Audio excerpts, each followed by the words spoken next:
And there we go.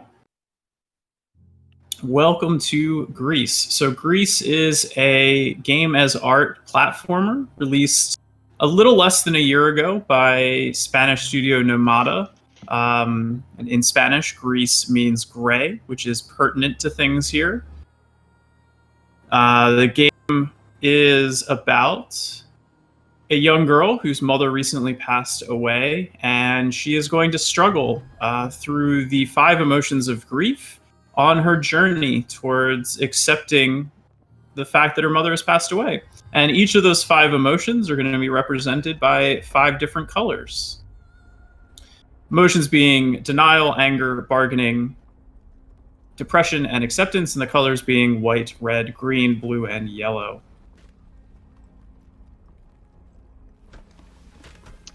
And yeah, this game starts out with a 3-minute cutscene here. There's a handful of unskippable cutscenes in this game. Again, this being a very artistic game and a very beautiful game, but I still think it's a really fun game to speed run. There's a lot of interesting tech and interesting skills involved, so hope you enjoy. Yeah, there's not too many glitches that we do. A couple of ones in the run, but most of the speedrun optimizations are going to come through movement, some tech, and hitting tight cycles. In fact, the first optimization that we do is to revolve around opening cutscene RNG. The opening cutscene can vary by up to about half a second, and usually the worst load time for the cutscene that you get is the very first time that you load the game up and load the cutscene. So most runners are going to run through the cutscene once before the race starts, and then they'll have better cutscene RNG on that second run through. Save about a quarter to 3/10 of a second. But yeah. And there is game audio. It may just be quiet. It does vary throughout the game.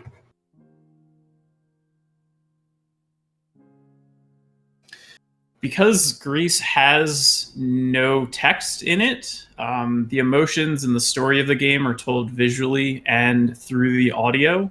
And so the volume of the audio does impact the mood of the game. It does appear that Nerd started a little late there. Yeah, that's happened to me before when I wasn't tabbed into the game and I press my controller button and nothing happens. It's possible that's what happened. I'm not sure, but kind of an unfortunate little time loss there.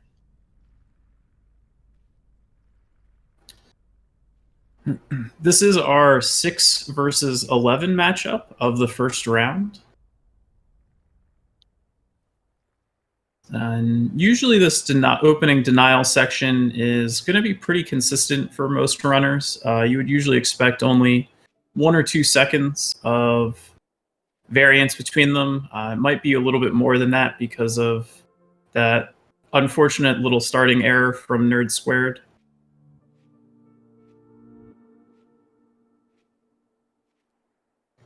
And now that the game has officially really started, you can see that both runners are bunny hopping, and they're going to do that throughout the run. Yeah, it's we discovered early on in this game that you're moving about 3% faster in the air, whereas you're walking at about a 3.2 on the ground.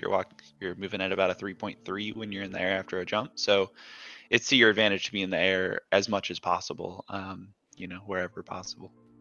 It does wind up saving about 5 minutes throughout the entire course of the run, just due to the amount of just raw movement that we do, as well as the cycles that you're able to hit through that tiny little bit of extra speed.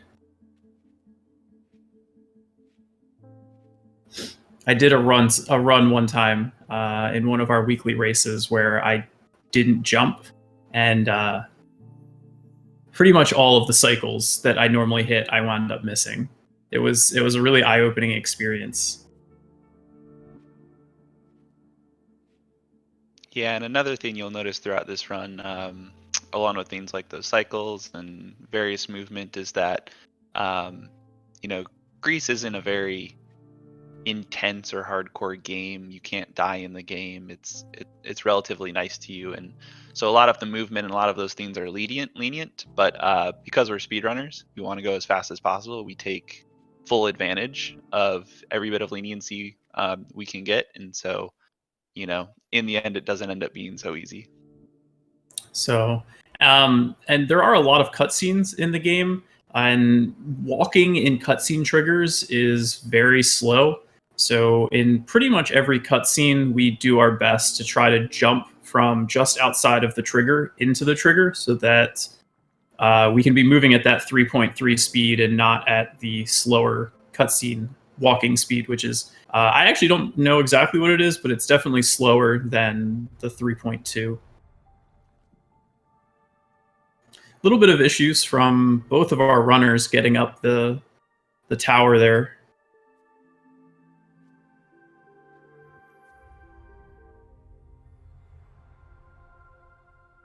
Yeah, it depends on which cutscene in terms of like what Grease's speed is in it, as well as how much time you can save by jumping into it. It usually ranges from about a quarter of a second all the way up to the cutscene that Captain is just about to get to that can save up to 2 full seconds. Yeah, I think this one and then one that you'll see in green a little bit later on are definitely the biggest ones.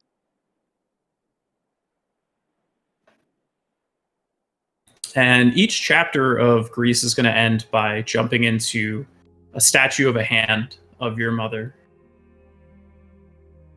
It looks like Captain got about a 638 on that first split, which is, solid start.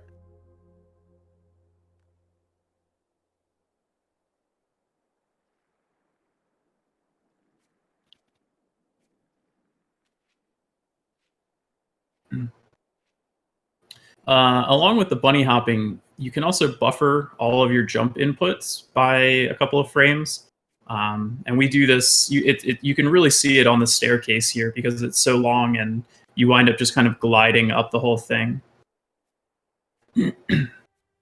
Yeah, and it's especially helpful on the stairs because, like I mentioned, moving 3.3 in the air versus 3.2 on the ground is exacerbated, where walking upstairs, I think you move at like a 1 or a 1.5. So jumping does make a very big difference.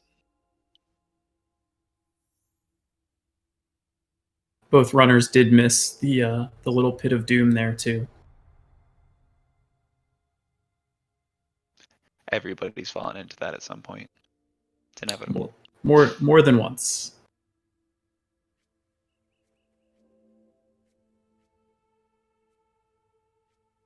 Not bad of an exit from the hub there from Captain. So at the end of each area, after collecting those little stars, we wind up back at the hub and we deposit them up into the heavens. And there is a little bit of RNG each time we do that that's hard coded into the game.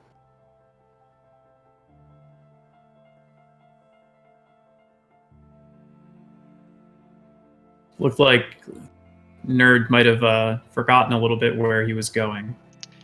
Yeah, that section, as Tass mentioned, that hub section that we were just in is where you come back to after each of these sections. And, there have been plenty of times where I've tried to go to a different section than was the next one in the game. And yeah, the hitboxes on the stairs as well can be a little tricky. If you do a full jump, you wind up going on top of the stairs instead of a small jump to get past the stairs, which is what you're trying to do.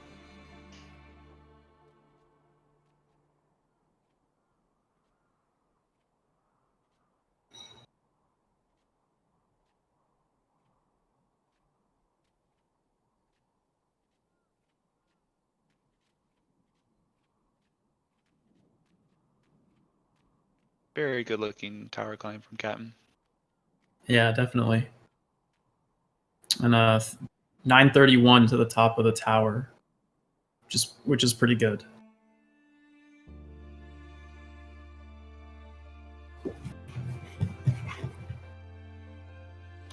Ooh, and a very good climb for Nerd Squared as well. Actually, he had a really good jump into the cutscene at the top.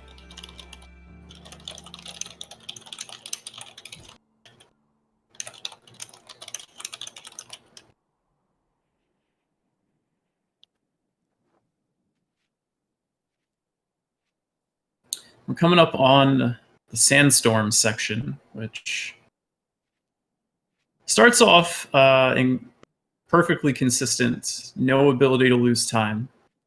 But then there's the second half of it has a really nice skip to it that is not easy.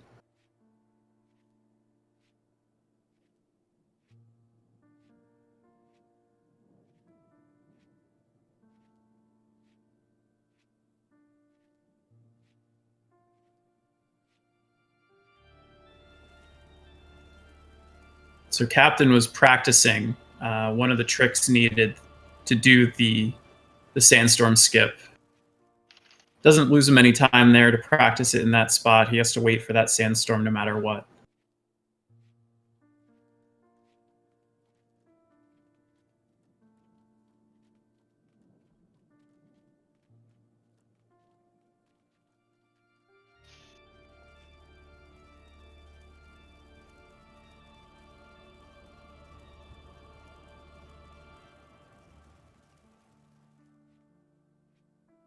So after the next sandstorm for Captain, he's going to grab a star, and then there's a sandstorm, and then after that, every piece of movement that he does is going to impact whether he's able to skip a cycle or not.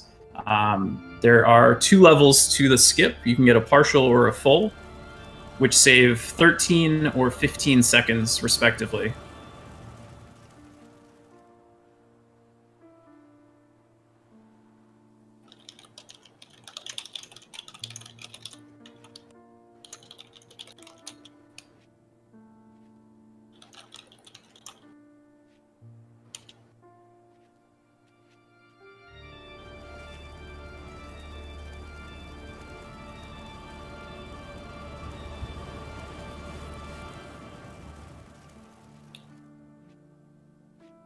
So it's looking like Captain has a chance to make it. The hard part of the trick is coming up after this next sandstorm, or into this next sandstorm, I should say. He's going to have to do 3 very precise turn-back jumps.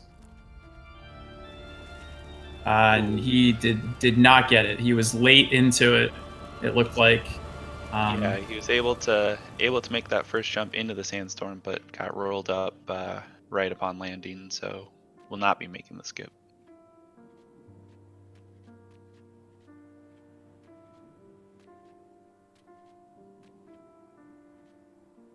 And Nerd is not going to be able to make it either. Yeah, it looks like he got some of the shimmies, but it looked like he jumped into the sandstorm a little bit early and didn't quite get far enough left on each of those.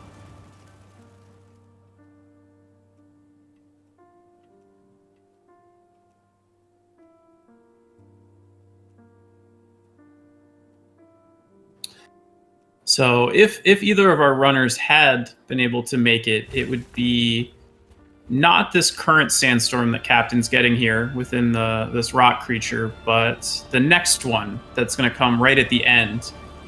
He would be able to hit the trigger to cancel it before it happens. But neither one of our runners got enough distance on their shimmy in order to be able to make it.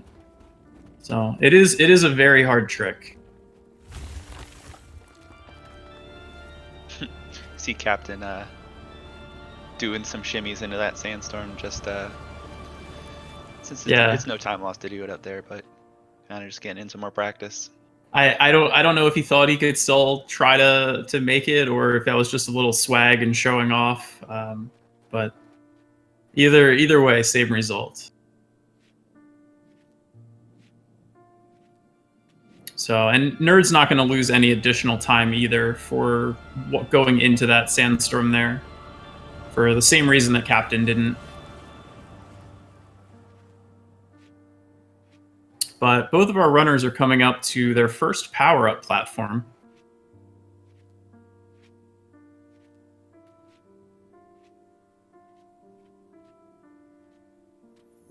And since we're in anger, they're going to be getting an angry power-up.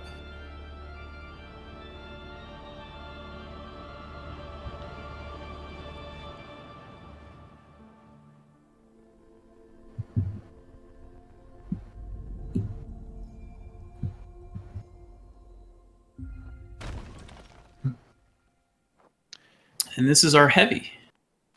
Heavy can do two different things, which the game is going to tutorialize for us right now.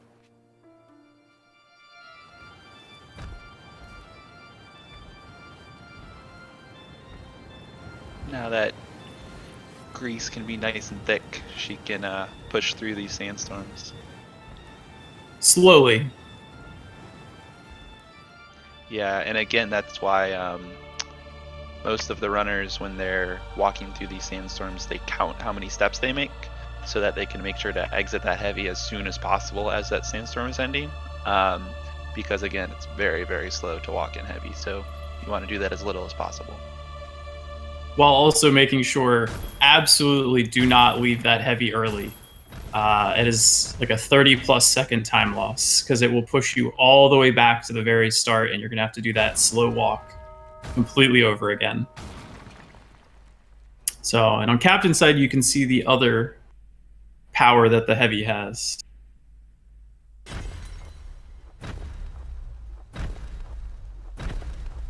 Those are very clean heavies from Captain.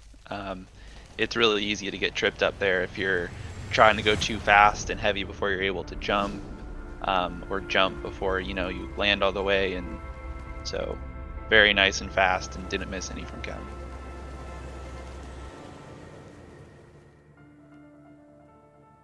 Captain's here now in the second half of red, which is pretty much all cycle based. One tiny little piece of RNG coming up shortly that can save or lose a second. But other than that, everything is mostly triggered cycles with two global cycles, but one of them's right here. So it's not too hard to make this first cycle windmill. Captain easily making the first cycle on that windmill. Excellent movement. Yeah, I had to do a little safety jump there. I think all of us have taken that a little too fast and jumped off the end and missed the platform, falling all the way back to the bottom. Not fun. And Nerd is not going to make that first cycle windmill, but it's very close. But it's a 6-second time loss. Also, you might have noticed that if you want to jump when you're on that windmill spokes, if you're standing on it, it rotates slower. So, and that was the little piece of RNG right there. Captain had left side Lenny. Uh-oh. And so left side Lenny lost a second. Captain made a little jump error, missed that cycle in the middle there on the seesaw. Yeah, that's another part where, we take every bit of leniency the game gives us and try to make that cycle as quickly as possible. But yeah, Captain just slipped up on one of those jumps up to the platform, and that's again a half-second loss there, and misses you a 6-second cycle. So that's kind of how most of this section goes. Nerd also missed that, but he did have a right side Lenny, so.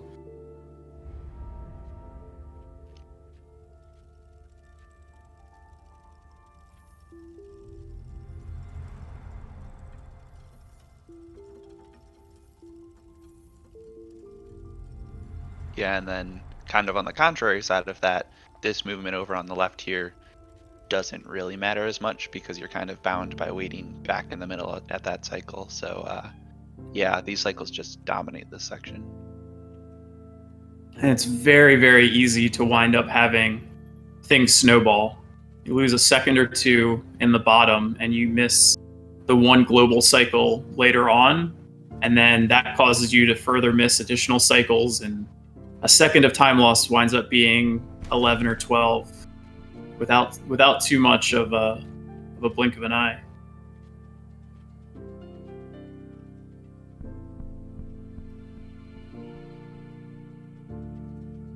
It's a good momentum jump there from Captain.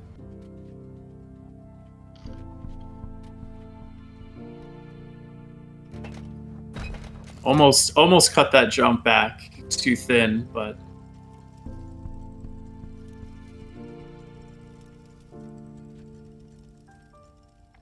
did Nerd just get the insta?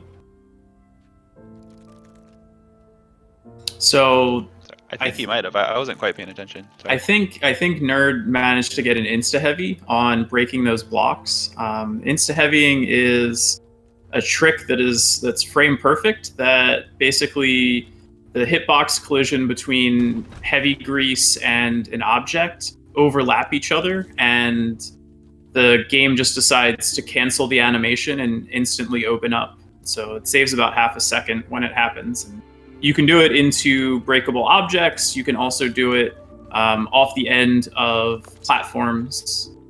Yeah, everywhere there's kind of an edge of an object in the game that grease can overlap with.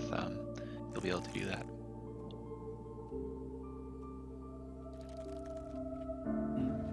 Yeah, so the big guy that Nerd's at and that Captain passed, that's George. George is on a global cycle. He's not RNG, but I do believe he has two different cycles.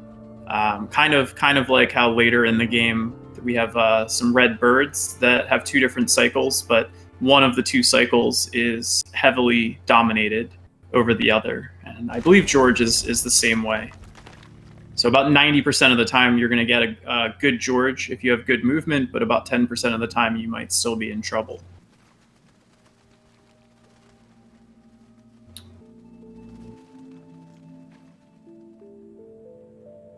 Looks like pretty clean balloon side for Captain there. I think he should make the cycle back in the middle. Okay. Oh, he's going to make it, but not the. Yeah, he has to wait a little bit. Safety strats. Yeah, so in that cycle in the middle, you can actually run all the way to the right and jump onto that star platform kind of even before you really see it show up. It's the fastest way to hit that cycle, but he didn't miss the cycle, so.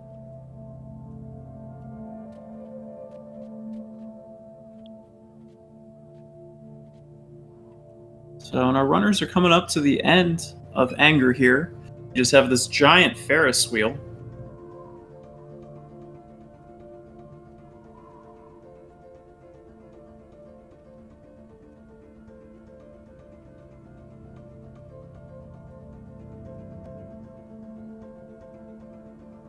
Nerd playing it a little safe.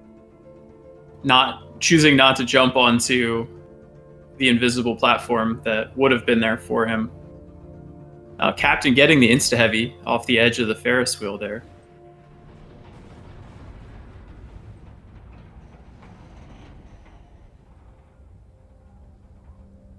When going and doing a heavy off of platforms, you can also get a partial heavy if you're a frame or two early, since it is about a half a second animation.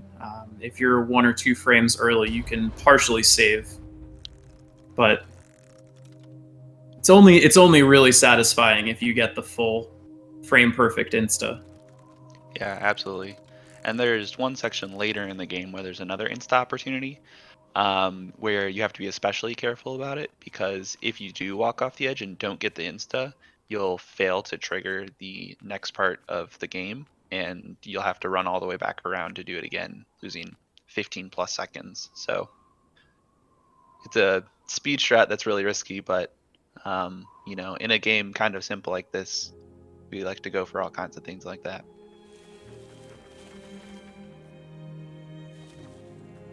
Yeah, runs in this game are often very, very, very close throughout start to finish. So every little second that you can save over an hour and a half is pretty crucial.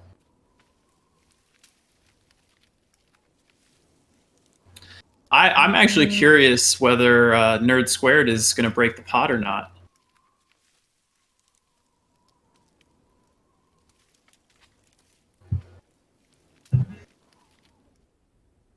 Yeah, this is a hotly contested issue amongst the community. There will be a pot that you'll see Captain coming up to here. I'm pretty sure Captain breaks the pot. Yeah. Yes, yep. And he does. So that pot is something we break now to jump into again about 45 minutes later, into the last section of the game. Some people hit it now, some people hit it later. We don't think there's a significant time difference, but I like hitting it now. It's the anti-procrastination strategy.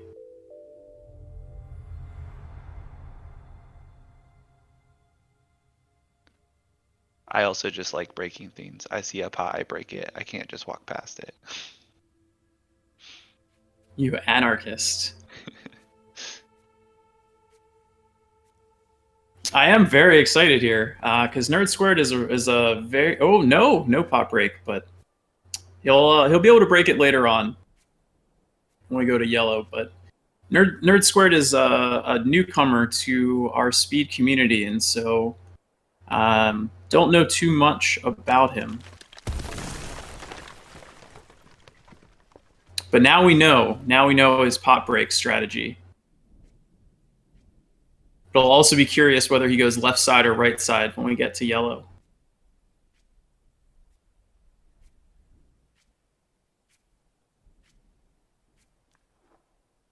Is that another insta for Captain? Yeah, that was at worst maybe a frame early, but it looked nearly perfect. I think it was weird because he did a little baby jump right before it, but...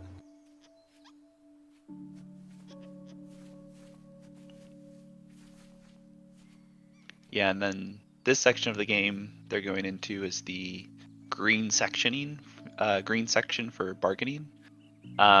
You'll see GRIS meet a little friend later on, and be trading some apples for progression through the game, kind of representing that next emotion of grief.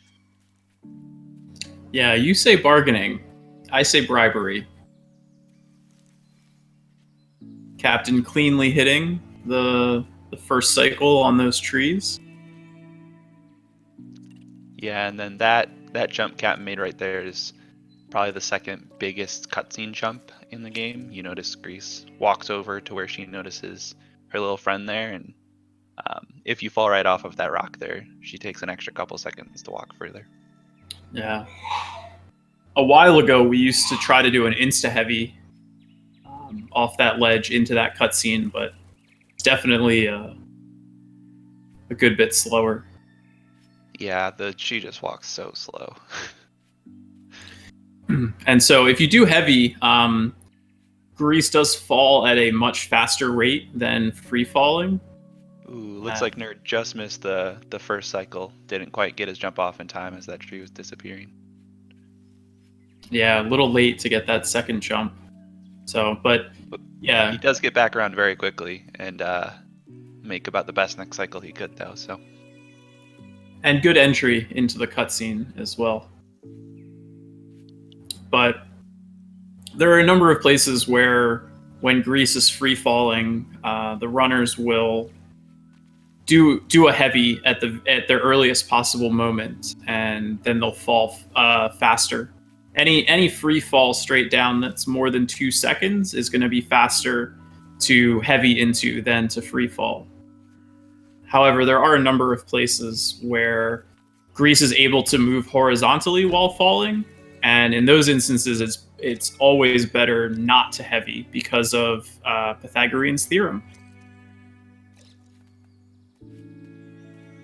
You didn't know you guys were going to be getting some math.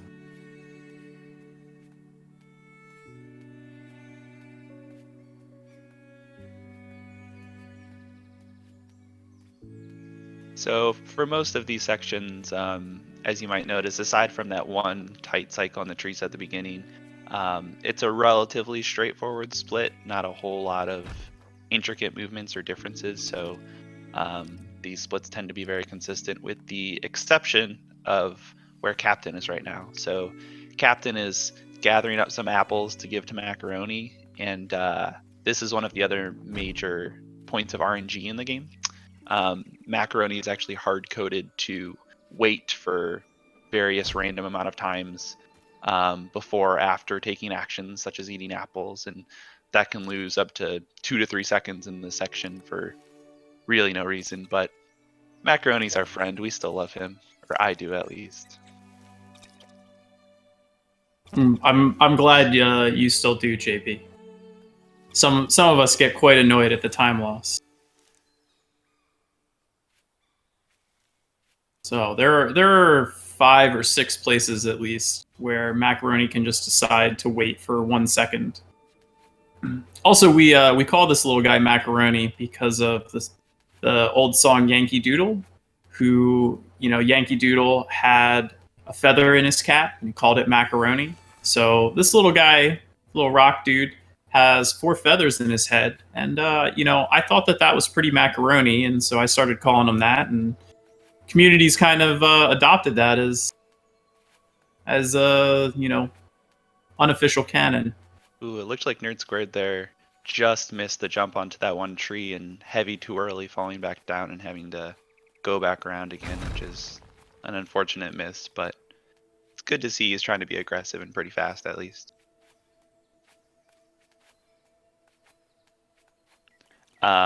And as Tass mentioned, we have several community names for a lot of these characters.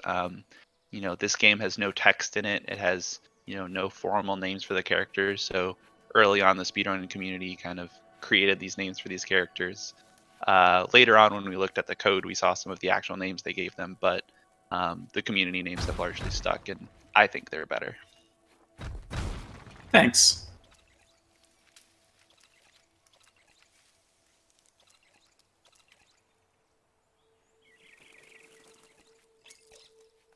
So you'll see at the end of the, I don't know if this was mentioned earlier, but out of all of these sections where GRIS is sliding down an area and moving in a direction, we always try to make momentum jumps off the end of them to try to preserve that fast momentum coming down the slide, saving second to second and a half for each run. That's just another one of those kind of small movements that add up over the run. If not more than that, the momentum jump that Captain just finished before that cutscene, when I timed it out, it was just about 2 full seconds of time differential. Yeah, that's one where you notice when he landed slightly on the left side of a small hill. If you don't make that jump, you land on the right side of the hill and have to climb all the way over that. So yeah, that's certainly at least 2 seconds. And the underground section that Captain's in right now it looks very simple, but it is deceptively easy to lose 3 or 4 seconds. Those vine platforms, they have very weird collision, and you can incredibly easily jump and miss them and just fall back down. Yeah, that's another point where as much as this is an art piece and very, very well designed and beautiful game, it is still a video game, so these things do have hitboxes, and oftentimes they don't line up as well with what you actually see. So those are something just people have figured out over the game, and there's several inconsistencies in them that you just kind of learn as you run it. Yeah, there's definitely a lot of places, especially on curved surfaces or staircases, where you really need to make sure that both of GRIS's feet pass the visual line of whatever that next ground is. Otherwise, she's just going to fall right back through. So it may look in places that our runners aren't being quite as tight as you might think they should be on turns or turnbacks, but chances are if they were any tighter on them, they wouldn't actually make the next platform they're going for.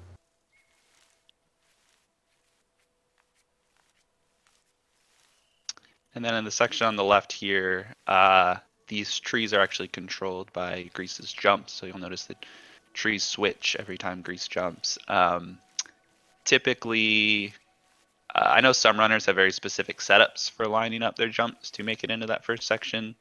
Some people like me just kind of go for it and hope we hit it and then mess it up in a race. But Oh, Captain went for the swag jump and he shorted it. But falling down to this bottom platform only loses about 3 seconds, which is all right there, where you have to wait for that tree to reappear. So not a huge time loss to wind up missing it. But Captain's picking up his second power-up. Yeah, and it looks like he's that split there ended right at about the 35-minute mark, which considering that he didn't hit Sandstorm skip means he had pretty good movement for the rest of this run, so he's doing pretty well so far.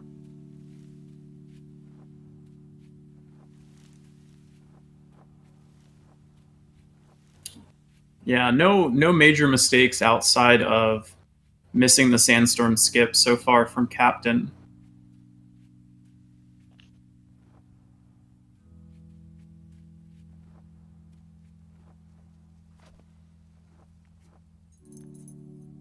In this section, you'll see several of these small groups of red birds that you can jump into and then jump out of, and they fly you out in the direction you want to go. It's a very cool mechanic, but like I said earlier, lots of times the art in the game doesn't line up with the hitboxes, so every set of birds kind of has their own hitbox that you kind of just get used to. Typically getting used to them by missing them badly and then not forgetting. Yeah, so I mentioned earlier that there was a cycle where it's like 90% of the time bad RNG, and that's right where Captain's at there with those two birds. And Captain did get the standard bad RNG. He had very good jumps though, and it looks like he's going to hit double fast trees, which is the cycle we try to hit in this these next two sets of trees. This second one is going to be very close. Oh, but he does get it. So yeah. Overall, he gets the double fast trees, which saves about 6 seconds over the casual strategy on there.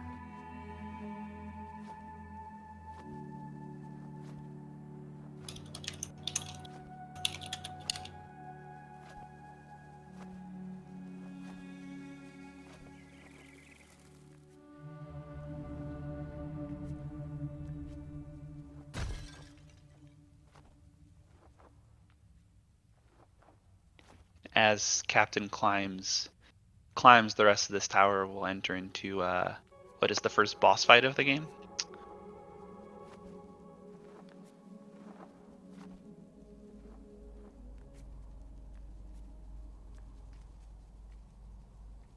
Captain complaining in the chat that apparently he was going to gold that first half of green before he missed the swag strat.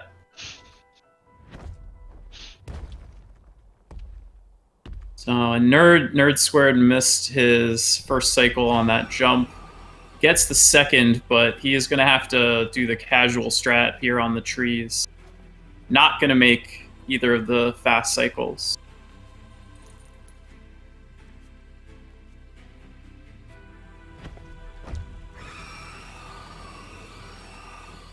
Oh boy. And that's again another example of one of those bird hitboxes where Captain jumped into it just short of it and got blown by the bird before he could trigger the that jump.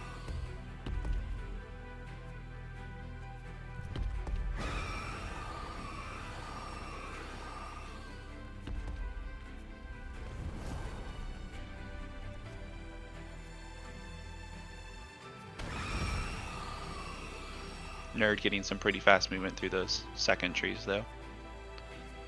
And a good jump cancel from Captain to make it through that little alcove. Now that we have a double jump, our runners typically will jump cancel out of these red trees. The red birds.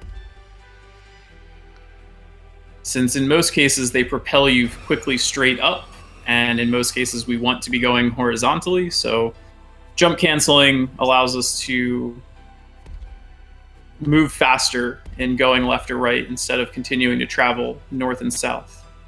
Yeah, and also with our double jump, you'll notice that on the ground, our runners still are just doing single jumps. That's because in the glide form of GRIS, she actually doesn't get that in the air speed boost. She moves at the same slow walking speed. Ooh, Captain is our first runner to do and hit Bird Blow in this tournament. First try.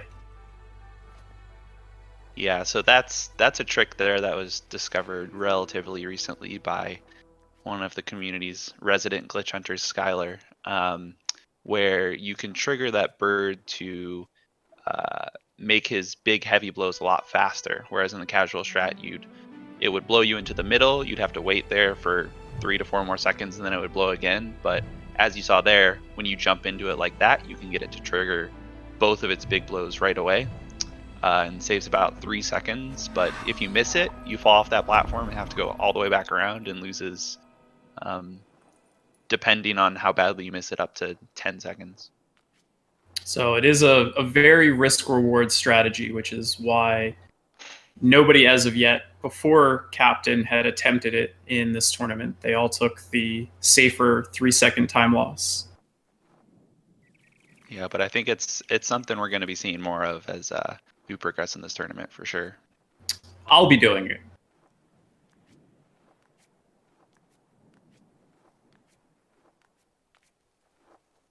For better or for worse. So, and we're getting up to the end of the bird fight here on Captain's side.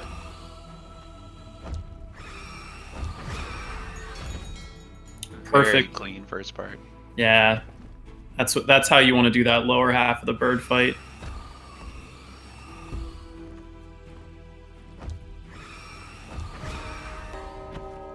And really, really good bird fight altogether. Yeah, so there's a whole combination of a lot of strats that go into that bird fight, and it looked like Cap hit them all pretty perfectly.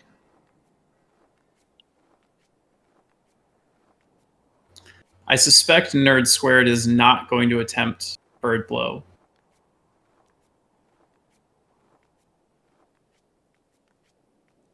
So Captain has finished up bargaining.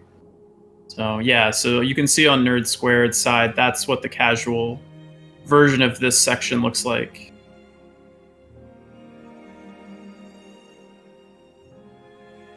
The safer version.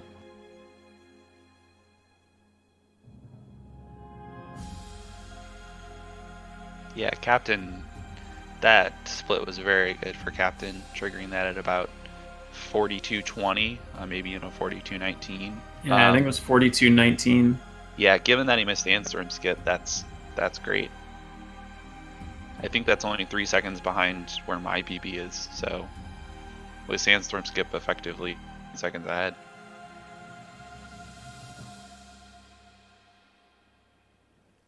Yeah, he still really hasn't made any mistakes except for missing the Sandstorm site skip.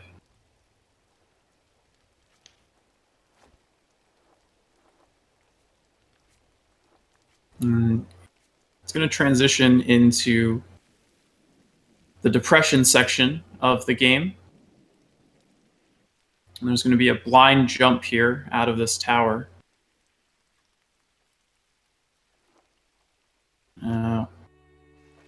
He was Captain jumped slightly early there and kind of bumped into the wall. Ideally, you can make a clean glide right out of that and glide into the water, saving time by moving to the right as soon as possible, while also not falling too far into the water. So Nerd Square taking a very cautious approach to the bottom half of the bird fight.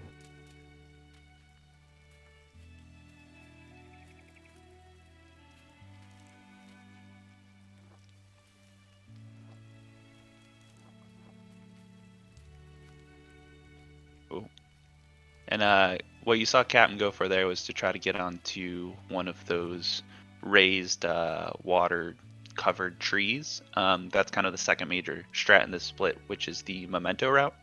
It's a route over the top you see there with some of those birds and trees to get this memento at the end here, but it's actually faster to go through the first section of that because you get some fast jumps from birds and avoid climbing up a steep area that you otherwise would have to, and save about half a second. But it is very tight to get onto that first platform with how the cycles line up, and Captain just missed it. It's incredibly tight. It's probably like the second tightest cycle in the game. So thankfully it only saves about a quarter of a second, so not a big deal if you don't make it. And we're now introduced to water, which is the slowest mode of travel in GRIS. So we will be avoiding the water here as if we were a cat.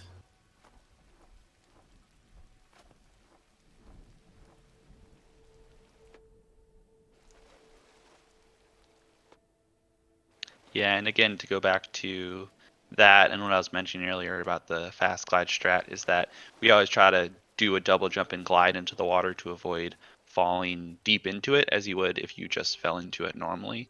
Again, just because we want to spend as little time in that water as possible.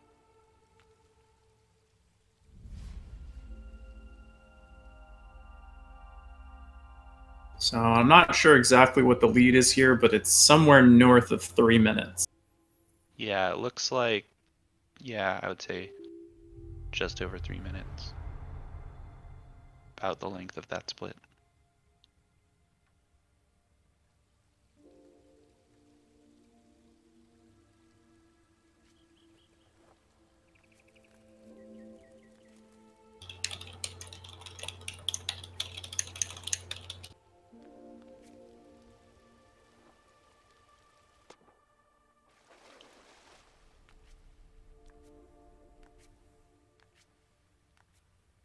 And now Captain entering the depression section of the game formally. It is a section that's positioned below the hub and underground, and the first section of this is on a global cycle into the next area of the game where you'll collect 2 more stars.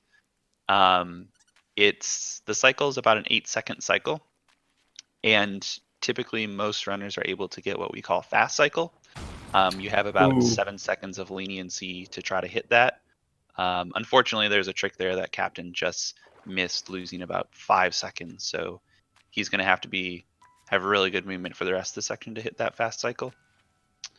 Yeah, ideally what he wanted to do there is heavy slightly more to the right so that when he landed his heavy, he would be on the solid ground, but still break that breakable barrier. And then he could glide down into it and double jump out into the little alcove to the right. Yeah, and again, just avoiding water at all costs. Yeah, it's all about that slow climb back out of the water that's we're trying to avoid. So, and that heavy right there from Captain is what JB had referenced earlier in the place where you absolutely do not want to walk off that platform before starting your heavy. You will not make it through that water. It is something I have done plenty of time. I've been scared straight. Yeah, I think we've all done it, and it is not pleasant to basically lose 2 cycles from that failed trick. Yeah, and then this section that Captain's going through now is that jump into the beginning of it. You can, if you jump and make a full glide from the end of that section, land all the way onto that middle platform, even though it looks kind of far and like you may not make it. But yeah, and again, it's just another instance of where this game is really beautiful. Nice mushrooms from Captain as well. Yeah, no hesitation, just jumps right into that fastest route there, which is not easy to hit. As easy as he made it look.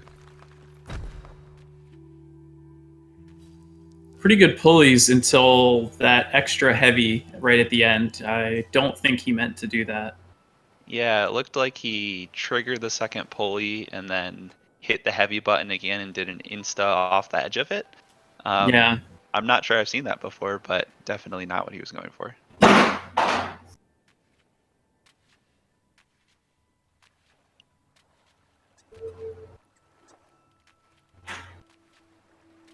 Captain definitely might still be able to make the fast cycle. He had the heavy dive skip that he missed, and then that pulley issue, but everything else has looked pretty clean. It's going to be very close whether he makes the cycle or not.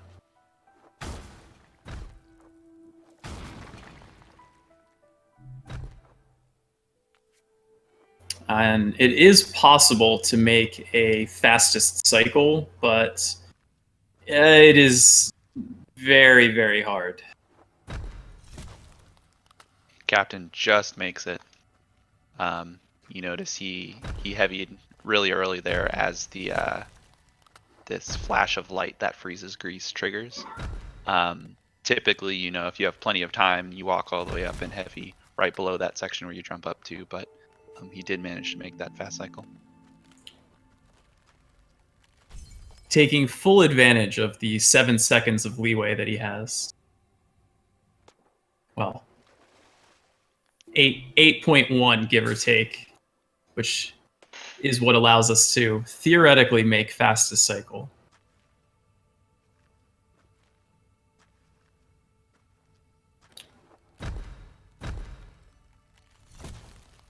And on the right here, what Captain's going for is a fairly precise timing to hit this cycle.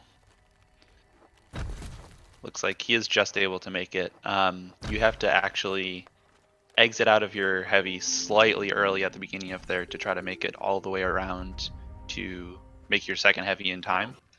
But Captain does a good job of hitting it.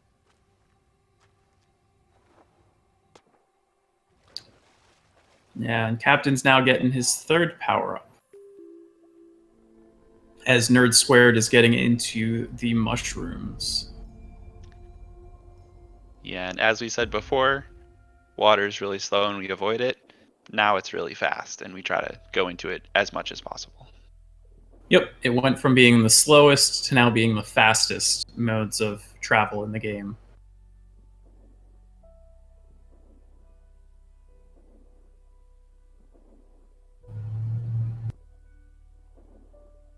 And so we should talk about the fact that this is any percent no out of bounds, which is the most common category that people run for this game. However, there is a true any percent category. The main difference between these two categories is 1 out of bounds clip. And that out of bounds clip, we just passed where it happens. After you get your dive power up, you go back to the right side of the ice cavern, and you're able to clip out of bounds. And it skips this entire underwater section. It saves about 2.5 minutes. However, it was patched out of the game by the developers very early on. So you have to down patch to the 1.0 version of the game. And because of that, and because the out of bounds clip is pretty difficult, and it's only skips 1 section of the game, it is not very common for people to run that category anymore.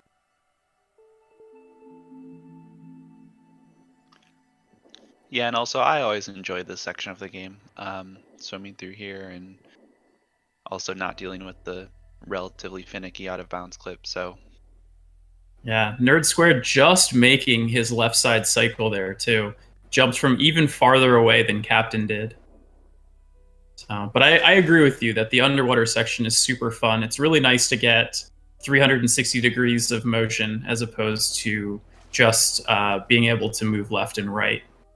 yeah, and it's also a very major aspect of the kind of speedrunning skill itself, as there's lots of precise movements and you know it's very easy to lose time by small slip ups.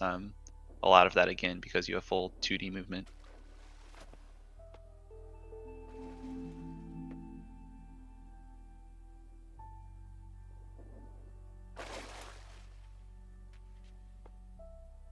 And another one of the little inconsistencies is that you'll notice a number of places where Captain's able to just swim straight through some of those like the black stalactite sort of looking objects. But there are a few of them that you can't swim through that are actually barriers. So you really need to just kind of wind up learning which ones you can go through and which ones you can't. Ooh, Captain almost had a very, very nice water tower, just one small slip up at the end there. But again, that's another one of those sections where you notice he just kind of slips around each of those protrusions in the water, and that's one of the biggest kind of speed run skill strats in this this game that often makes the difference in these runs. Looked like a second try on the cutscene skip from Captain there. Into our friend the turtle. Shout outs to Turtle.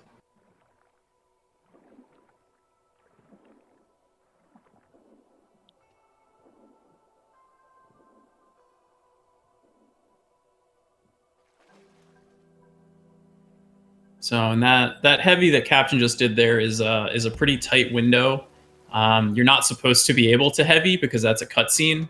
So you really have to trigger it basically before the cutscene actually starts, and it saves about 2 seconds because it is a pretty long fall.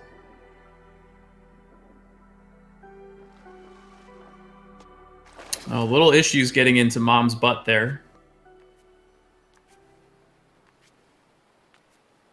Gets its second try.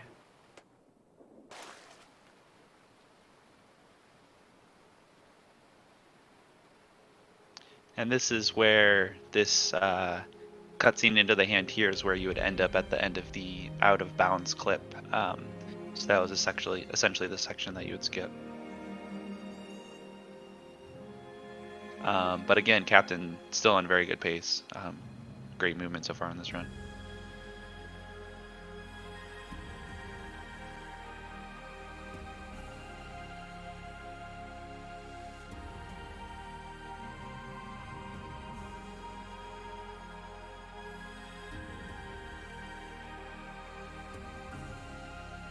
So yeah, as Nerd Squared makes it to the left side of the underwater section, Captain is heading to our second boss fight.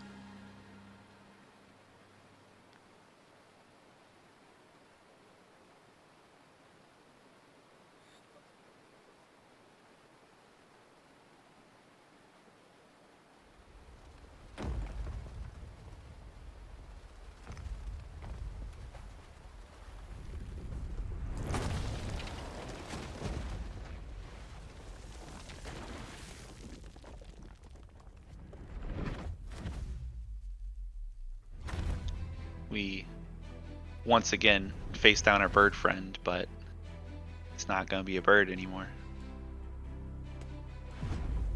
Ah, it's a snake. Even though it's an eel and not a snake. Water snake.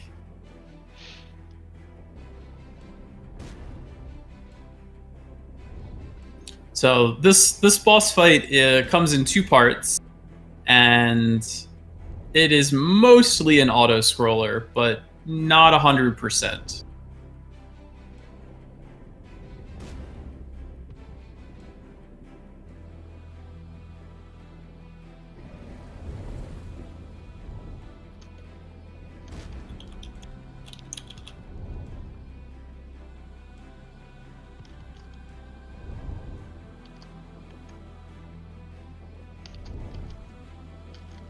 So pretty much the strategy for these 2 halves of the eel fight is just to mash your dive button, and except when it's about to chomp, and then you kind of time it. The eel does telegraph when it's going to do the chomps, but the 2 halves are separated by this dark underwater tunnel section that you basically just have to memorize. Yeah, it's again like most of the game though, it's fairly lenient. Like can kind of bump into the walls, and eventually it'll kind of point you in the right direction. It's not too bad, but certainly the speedrunners like to go fast, and to go fast you kind of have to memorize it. Yeah, if you don't even know what you're doing, you're probably still only going to lose 5 or 6 seconds in this section over doing an optimal tunnel.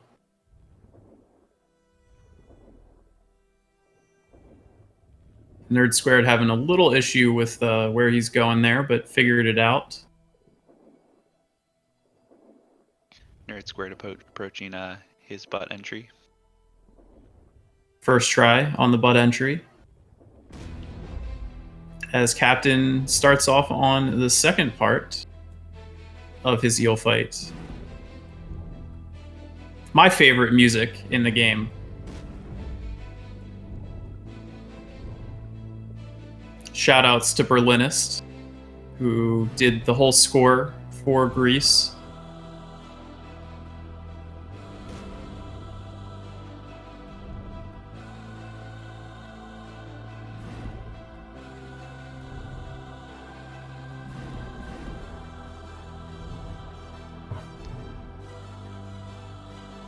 It's also, this is one of those sections where the music is awesome, but it's very loud. And there have been several times in community races where somebody's trying to say something and somebody else just absolutely cannot hear through this music, but it's totally worth it. Turtle. Turtle, turtle, turtle, turtle, turtle, turtle, turtle. Turtle. Turtle.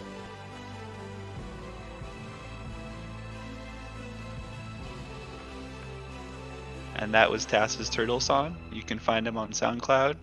Pick up his new LP.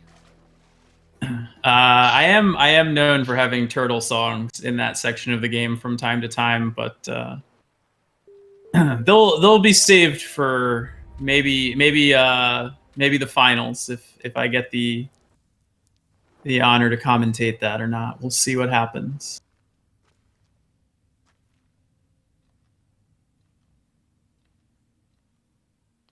And again, that's just another one of the beautiful sections of this game where essentially showing that, you know, there's people there for you, people that can help you through, you know, as scary as depression can be, as this yield kind of represents in this section. You know, there's people there who love you. There's people who can help you, and they're the best way to get through it.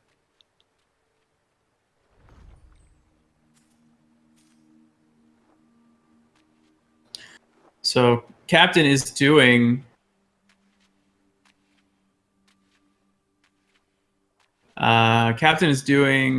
his return to hub, where he'll deposit his stars and head up to the final area of the game. But before that, we have to see if he's going to do YOLO jump or not.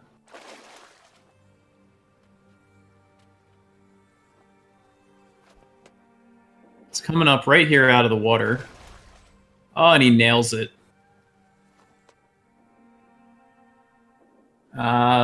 We call that YOLO jump because hitting that angle on the jump and going straight across to the left instead of landing and jumping from the middle platform saves about 1 second. However, it is very easy to screw that up and not get the distance you need, fall back into the water, and lose 15 seconds. So it pretty much borders on being a swag strat. It is pretty fun to hit, though, and definitely looks pretty satisfying. Yeah, it gave me an absolute heart attack, though, the first time that I did it by accident. But after doing it by accident, then it became a strat.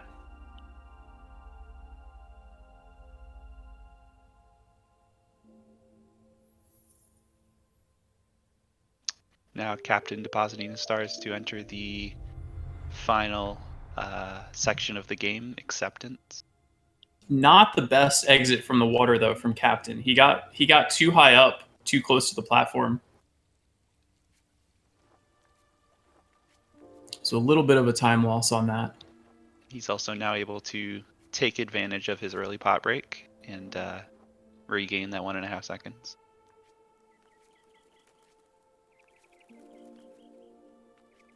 Yep, no waiting around in Acceptance. Nobody's got time for that.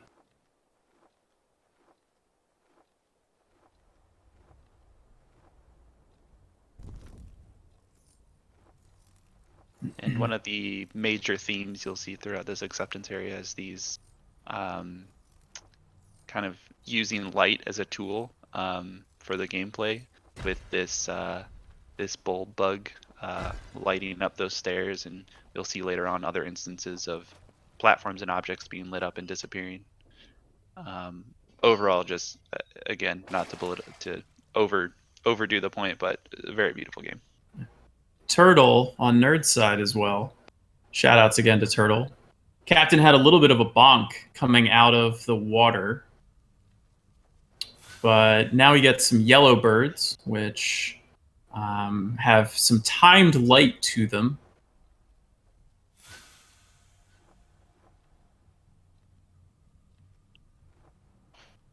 And so while a lot of the game is heavily cycle based, the acceptance section is not. It is all about that precise platforming movement. And so there's no place to hide your mistakes in acceptance. If you boo boo, you are eating that time loss in this section. Yeah, this is the sections where runs live and die, frankly. You know, easy to make small mistakes, easy to lose a lot of time, as much as, you know, a 20 to 30 second difference in some of these splits just from various movement mistakes.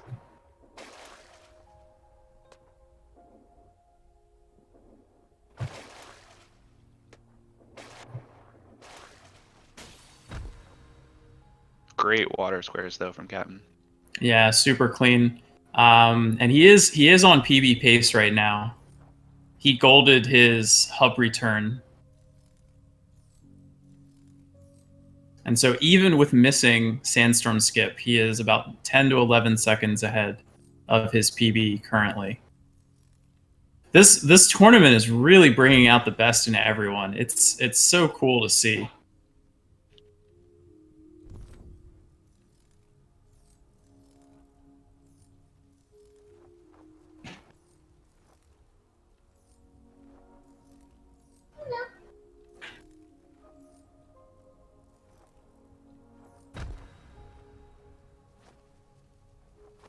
More clean movement from Captain. Getting a nice and early heavy on the tower at the end of that to try to hit those birds and get up as quickly as possible.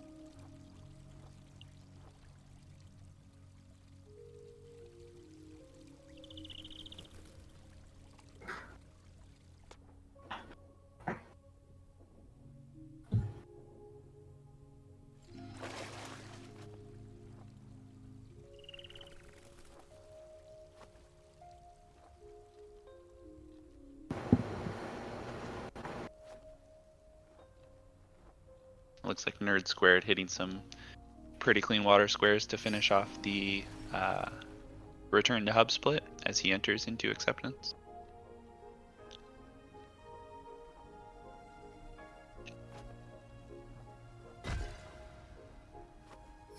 And Captain's getting into what is, to me, the most satisfying sequence of moves in the game.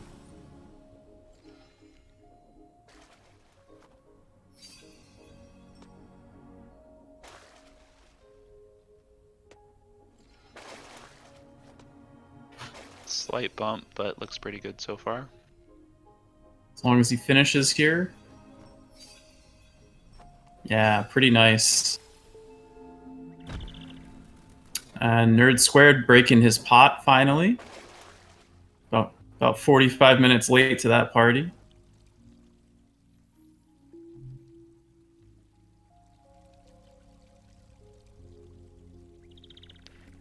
Another instance here in this section, you'll see both runners hitting that water as they go between the sections on each side, just because it's so fast and diving out of the water gives you, you know, easily a couple extra seconds.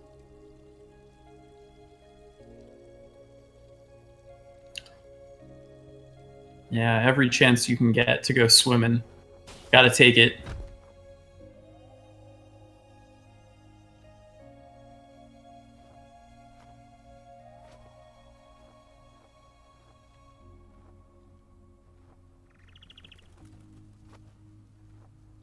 Nerd Squared with a great water exit at the beginning of acceptance there.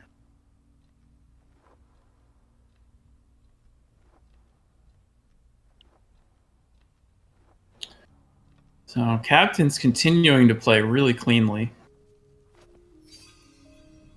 Nice jumps up there to those birds.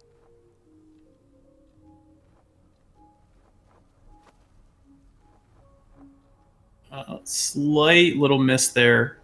Looks like he tried to do his double jump slightly early. Oh, but he does take the swag route.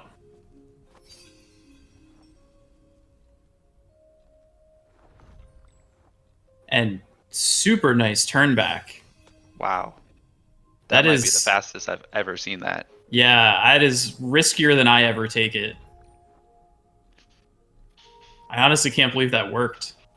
Yeah, I've definitely missed that enough to not try to go that fast.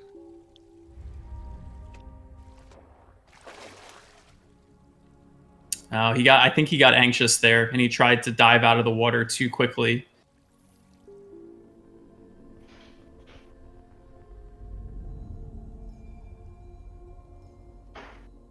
But he is still ahead. Going into our final challenging section of the game, second to last overall section of the game. We just got our final power up. We've got the ability to sing. We have our voice back. What can we do with it? Anything we want.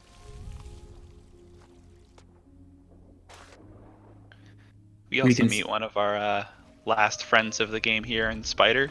As you see, Oh. I think he did that on purpose. Okay.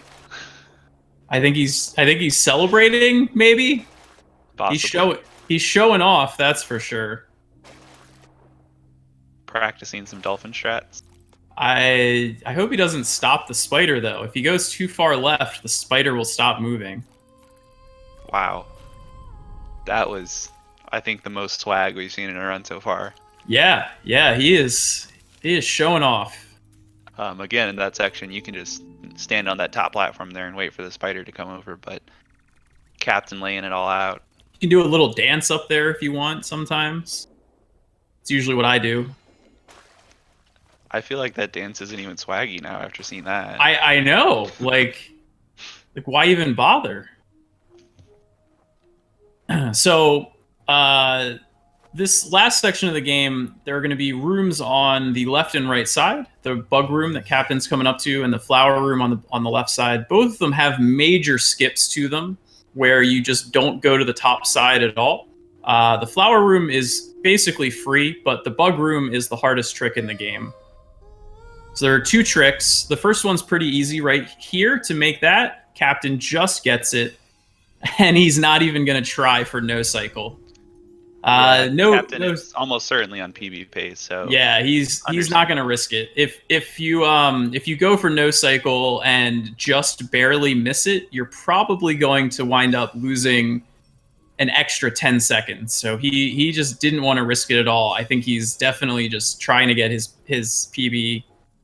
But if you're curious, no cycle is a trick that is a frame perfect coyote jump followed by a frame perfect jump in midair after you flipped over.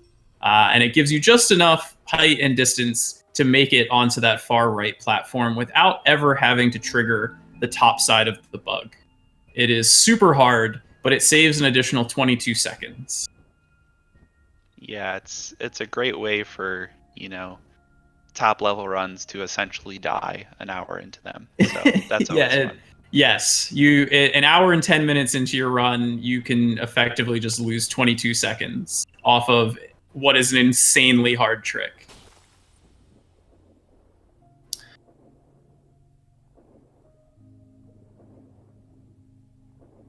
So it looked like Nerd Squared did go left side first in these sections here.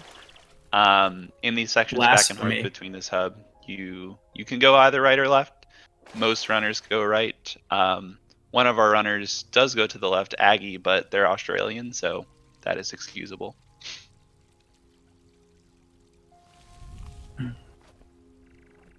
Captain's taking a relatively new route change, going up over the top.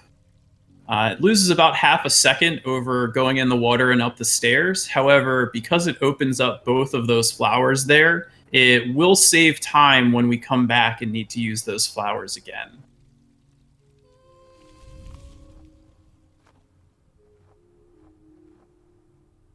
Captain also making a very clean jump there. Able to skip over landing on that top tower by timing that, hitting those bird jumps just right.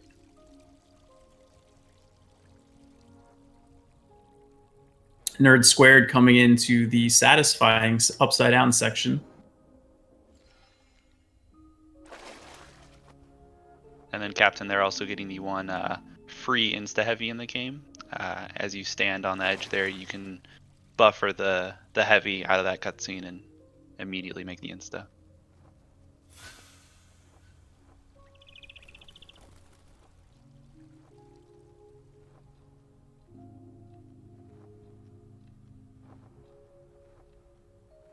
Uh-oh.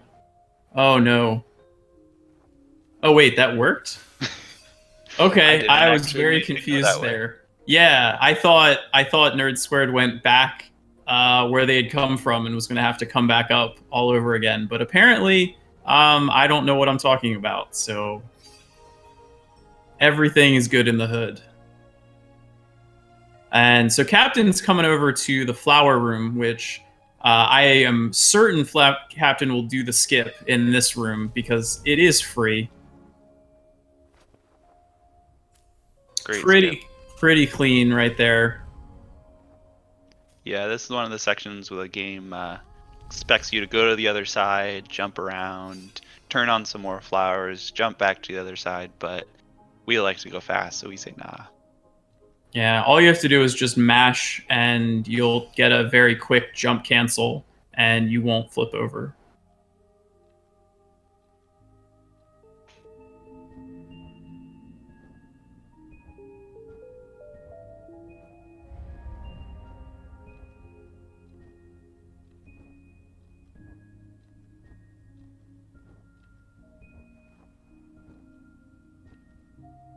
Yeah, and as Captain make his one more backtrack to the hub in this acceptance section, like we said, his movement's been very clean so far in this section. I think he's almost certainly still on PB pace.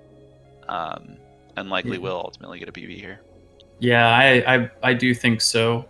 Um, the final section of the game usually takes about 7 minutes and 15 seconds for top level runners. It's mostly it's about 5+ minutes of cutscenes and then 2-ish minutes of pretty basic platforming. So it is a very consistent split at the end. I would say anywhere from about 7:12 to 7:17 is really the range of times that you would expect.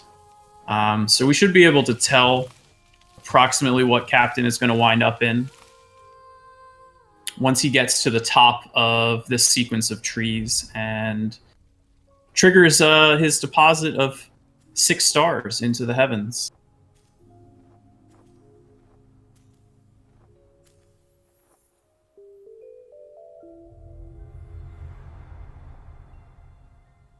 And Nerd Squared coming up on his flower room. But he did left side first, so he does still have to do bug room after this.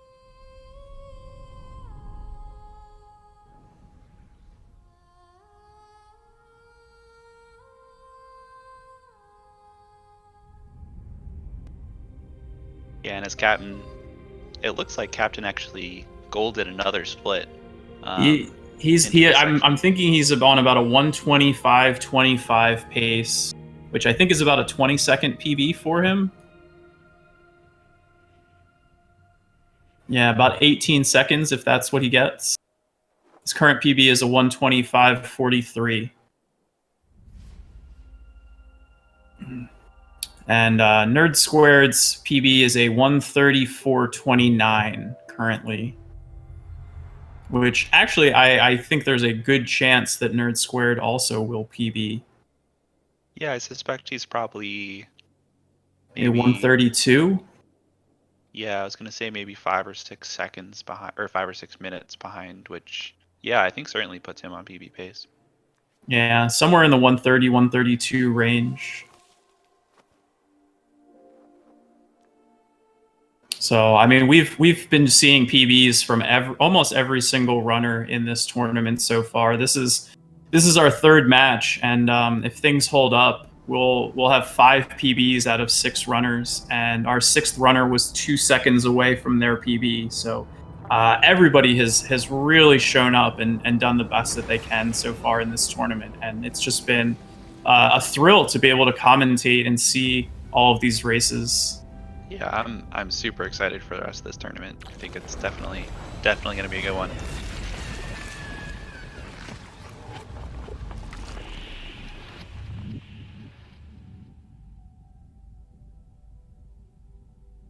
So Nerd Squared just has his right side to go.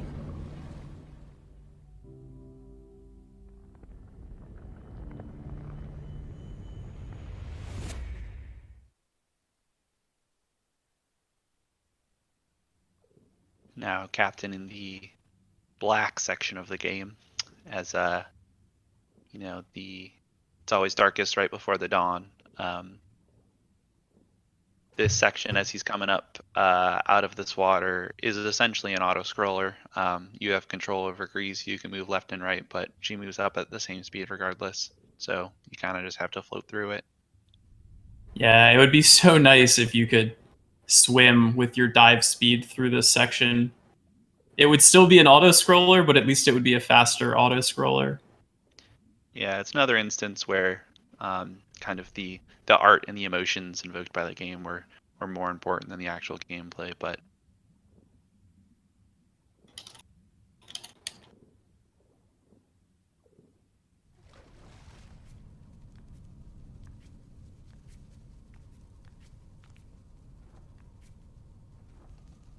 And so Captain's in the first of the two.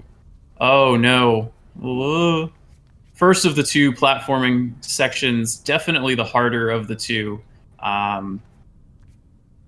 If the nerves are going to get you, this is the spot where it's going to happen. yeah, mistakes in this section always seem to happen most when PB is on the lines. But it looked like he lost maybe 3 or 4 seconds there, so. Oh, he just barely made it into the hand, though.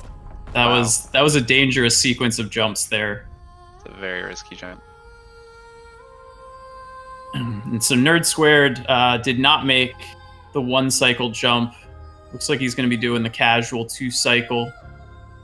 Yeah, and that's another that 1 cycle trick. There is another thing some of these us top speedrunners make look easy, but really isn't. You have to, get out of that scene as quickly as possible before it even ends, and then make those jumps over pretty perfectly. So definitely not an easy trick.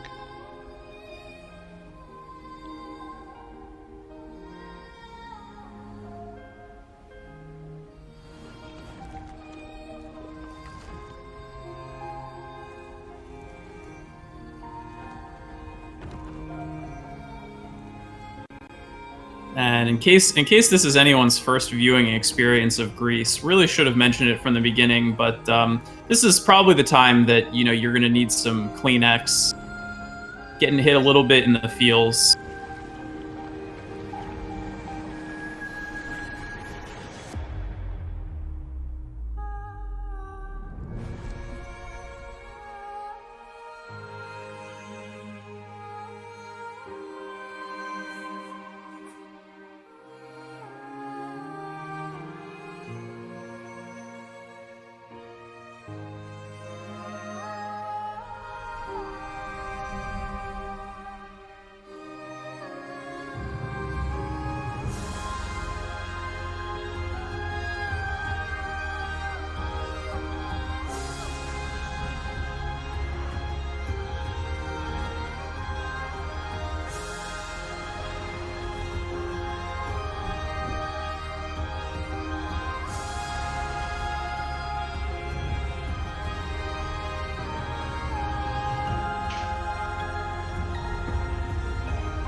Yeah, and that's a cutscene I've watched, dozens, if not maybe even 100 times running this game, but I still never get sick of it. Yeah, indeed. And Nerd Squared is definitely going to PB by a solid 2+ minutes. Looking somewhere right around a 132.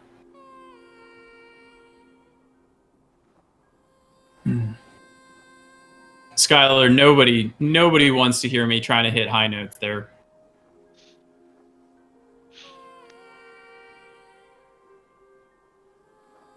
And it looks like, and again, Captain, even with that slip up in the end split, I think looks still on pace to PB by at least 10 seconds here.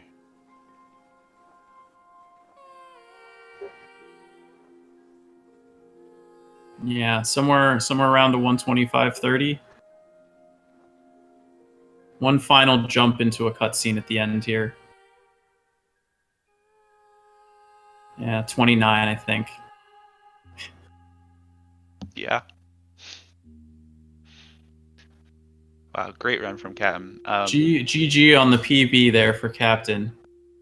Absolutely, and like we said, just excellent movement throughout that whole run. Very few mistakes other than missing Sandstorm Skip. Definitely, a deserved win and a deserved PB.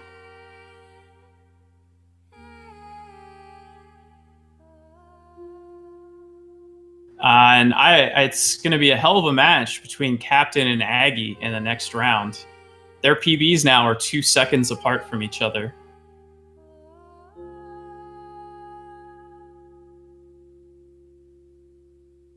Yeah, hopefully we just see more PBs. Hopefully they can both PB again, and then we can see some more incredible races because this tournament has been shaping up really great so far. So yeah. And Nerd Squared, I'm relatively new to our community. I think has only been running the game for a couple of weeks in prep for this tournament and really improving quickly.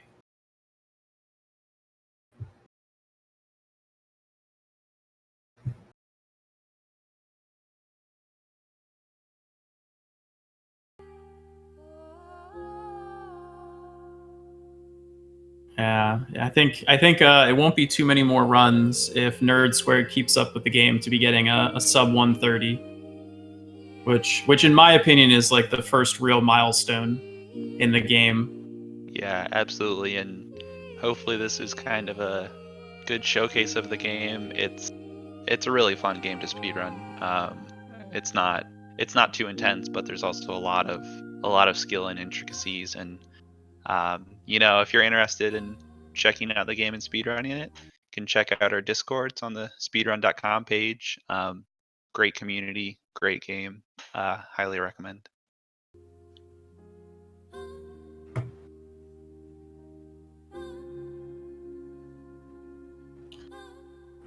Yeah, I think it's a great beginner type speed run if you're looking for a first game to get into, or if you're looking for kind of a relaxing counter game to something else you might already be running, and want something that's not going to frustrate you, not going to hurt your hands from too many input presses, and you just want to be able to relax and chill and yet still speed run. Then this is a great game to get into.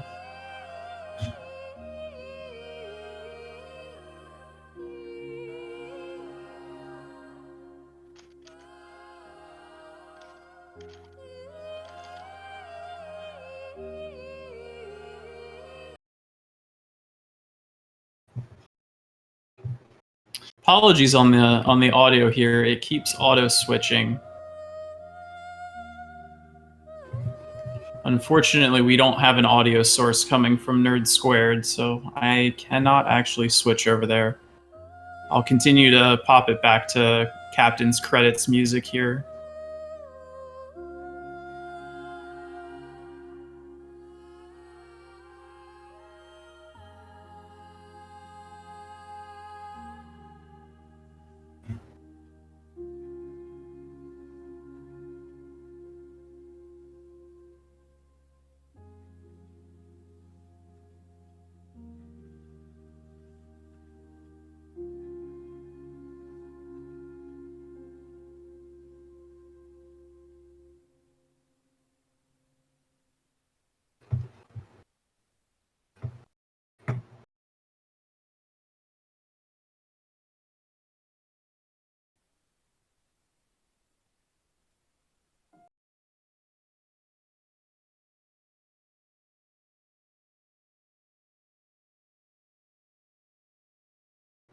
Oh, Nerd Squared is getting close to the end of their final cutscene, and then it's going to be a little under a minute for that final platforming section. Hello. And we have Captain here with us. How's the run, man? It was weird. Did not start off how I wanted it to. It was an awesome run, though. I mean, throughout the run, all we could keep saying was just super clean movement, no real mistakes.